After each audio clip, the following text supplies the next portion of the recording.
This is the multi-hip machine. It does a lot of things for your hip flexors, your glutes, and your hamstrings. And if you ever forget what it does, there's a plaque here at the top that has little stick people that will explain some of the movements you can do.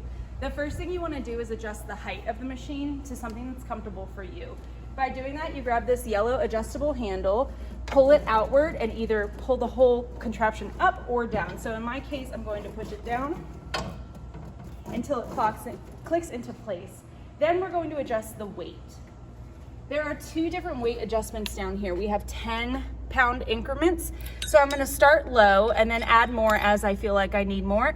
But there's also an option to add 5 pounds at a time. So it can either be on or off. In this case, I'm going to turn it off and just be doing 20 pounds. The first way that you can adjust this is by using this yellow knob, and this rotates all the way around.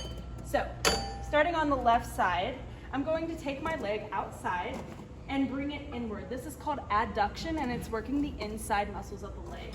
So bringing it in and out. If you need to start at more of an angle, you can always start higher and bring it in. If you want to work the outer leg and a little bit of glute, then you can rotate it the other direction. Take your leg here and push it outward. So you'll be getting some of that abduction, abduction.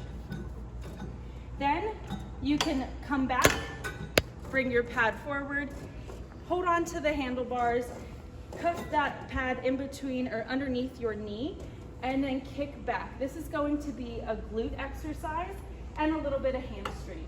So bring your knee in towards you and kick it outward.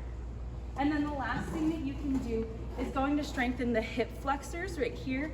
So you can hold on to that bar, adjust it so that it starts lower, and bring it up and down, up and down. Make sure to do both sides so that you're evenly worked on the entire body and balanced.